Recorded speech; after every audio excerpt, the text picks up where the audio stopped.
All right, everybody. The week 2 feedback is now all posted in the Grade Center for you. There are multiple rubrics. There are specific comments related to the work done in the Ethics Wiki. And I am authentically applauding, with one hand, how I'm already seeing great progress in the quality of the work being done in the threaded discussions. I just, for clarification's sake, want to go over, so again, we understand why we're being asked to do specific things and maybe offer another way of thinking about how this can look to you affectively and cognitively, which then can lead, guide, empower the behavioral work that we do. So on the rubric, the second criterion is quality of posting relevant facts. I want to point out again 2 valid outside resources. Why is this so important? Because we do not design curriculum in a vacuum. And to pretend, that may sound like a snarky word, sorry, I don't mean it that way, but to pretend like what is going on in the world, whether it's directly related to education and Common Core standards and who's using it this week and who isn't and who's mad this week and who's cheering this week, or if it's topic specific.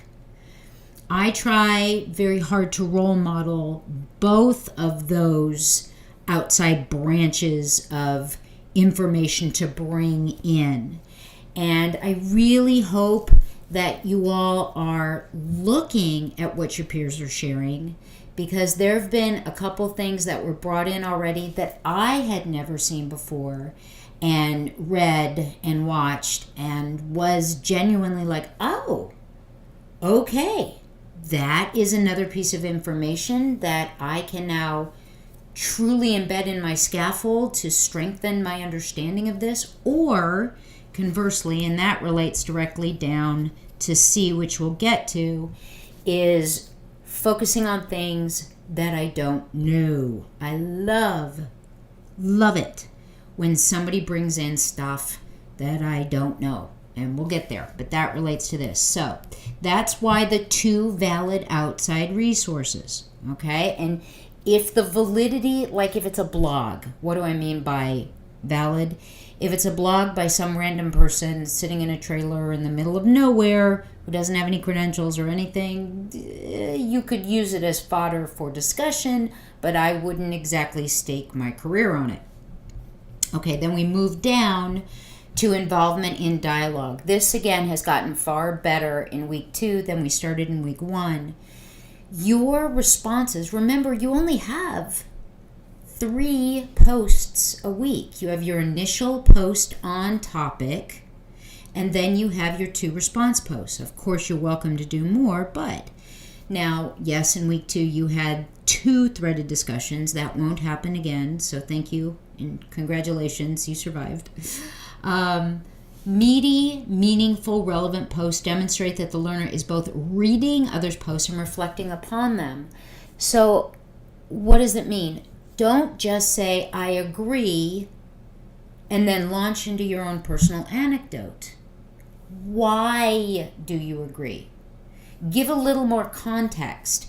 I agree with what you wrote, specifically the part where you said blah, blah, blah, blah, blah. Here's why. You want this to feel conversational.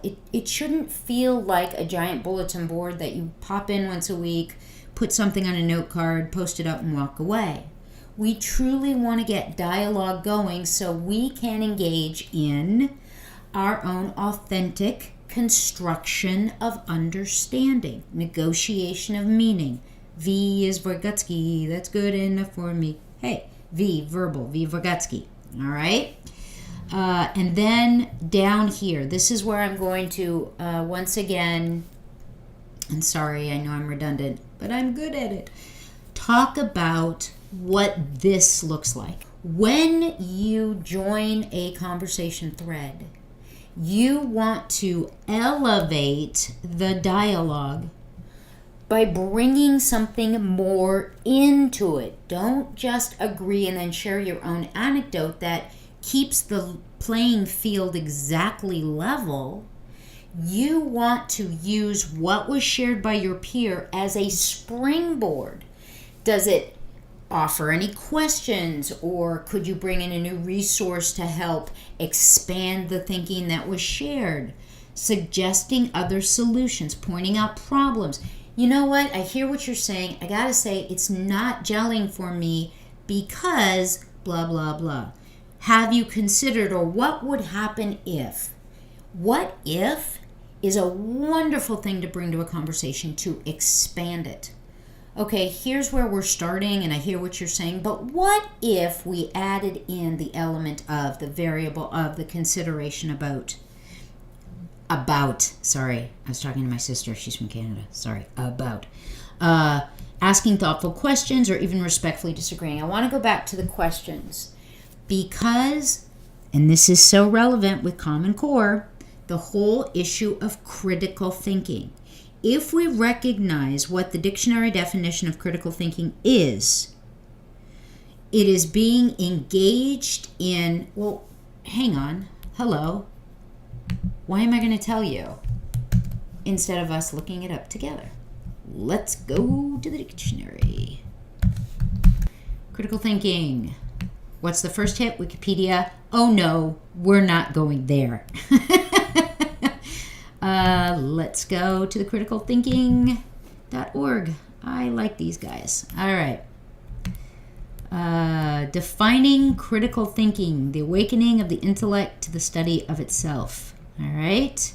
So wonk, wonk, wonk, wonkity, wonk, wonk, wonk, wonk, wonk. Here we go. Critical thinking is the intellectually disciplined process of actively and skillfully conceptualizing, applying, analyzing, synthesizing, and or evaluating information gathered from or generated by observation, experience, reflection, reasoning, or communication as a guide to belief and action. In its exemplary form, it is based on universal intellectual values that transcend subject matter divisions. Clarity, accuracy, precision, consistency, relevance, sound evidence, good reasons, depth, breadth, and fairness. What does that mean? Well, it's going to mean something slightly different to everyone.